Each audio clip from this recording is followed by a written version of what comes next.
नमस्कार, स्वागत है आप सभी का मेरे इस channel star with Arun Kumar में। आज हम राशियों की जो प्रकार हैं उसके बारे में जानेंगे। उसके पहले आपसे निवेदन है, मेरे जो चैनल है उसको सब्सक्राइब करिए, लाइक करिए। और अगर आप अपनी कुंडली का फ्री परामर्श चाहते हैं, निःशुल्क परामर्श चाहते हैं, तो आपका जन्म स्थान, जन्म समय और जन्म तारीख कमेंट के अंदर लिखिए। चलो अभी शुरू करते हैं राशियों के प्रकार के बारे में। राशियां कितने प्रकार की होती हैं, मतलब जो राशियां तो हैं वो 12 प्रकार की, 12 जो हैं वो राशियां हैं।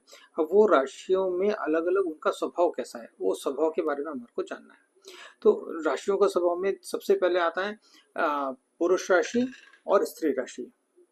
ये बहुत सिंपल है, बहुत सिंपल कैलकुलेशन है इसका। जितनी भी और राशियां हैं, 1 number, 3 number, 5 number, 7 number, 9 number और 11 नंबर राशि है, वो पुरुष प्रधान राशि है। और जो 2 नंबर, 4, 6, 8, 10 और 12 नंबर की जो राशियां हैं वो स्त्री प्रधान राशियां हैं। बिल्कुल सिंपल है। उसके बाद जो राशियां आती हैं उनके तत्व होते हैं। तो तत्व में 4 प्रकार के तत्व होते हैं। एक अग्नि तत्व होता है, एक पृथ्वी तत्व होता है, तीसरा वायु तत्व होता है और चौथा आपको जल तत्व होता है।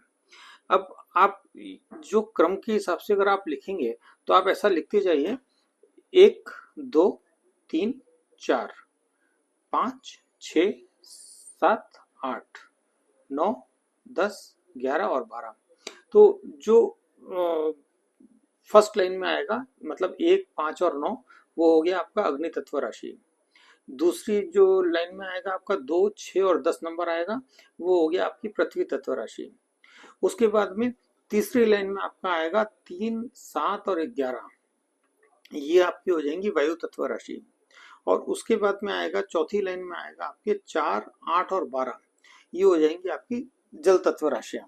तो ये आपका जो राशियों का तत्व है उसका ये सिंपल कैलकुलेशन है, जिससे आपको याद भी रह जाएगा। आप लाइन से जब आप लिखेंगे तो जो 4 लाइनें आपकी बनेंगी उसके हिसाब से अग्नि, पृथ्वी, वायु और जल तत्व राशि। उसके बाद आता है राशियों के वर्ण। वर्ण में 4 वर्ण होते हैं राशियों के। क्षत्रिय वर्ण होता है, वैश्य वर्ण होता है, शूद्र वर्ण होता है, ब्राह्मण वर्ण होता है। अब इसमें भी आपको यही करना है: 1, 2, 3 और 4, फिर 5, 6, 7 और 8, 9, 10, 11 और 12। तो जो पहली लाइन में आपका आएगा 1, 5, 9, वो हो गई आपकी क्षत्रिय वर्ण राशि। और इन क्षत्रिय वर्ण राशियों की जो दिशा होती है वो होती है पूर्व दिशा। दूसरी लाइन में आएगी आपके 2, 6 और 10, वो राशि होती है वैश्य राशि। वैश्य राशि की जो दिशा होती है वो होती है आपकी दक्षिण दिशा। उसके बाद में तीसरी लाइन में आएगी 3, 7, 11। 3, 7 और 11 जो आएगी वो शूद्र राशि आएगी, शूद्र वर्ण आएंगी। और उसकी जो दिशा होती है वो होती है पश्चिम दिशा। और चौथी लाइन में जो आपके आएंगे 4, 8 और 12, वो होगी ब्राह्मण राशियां और ब्राह्मण वर्ण, और उसकी जो दिशा होती है वो उत्तर दिशा। और दिशाओं का क्या महत्व है अगले हम वीडियो में जानेंगे।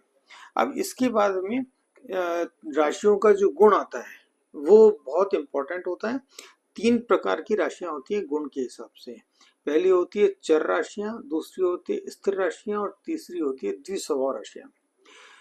अब इसमें आप जो लिखेंगे तो 1, 2, 3, फिर वापस 4, 5, 6, 7, 8, 9, 10, 11 और 12। तो आपके 3 रोज बनेगी और 4 कॉलम्स बनेंगे।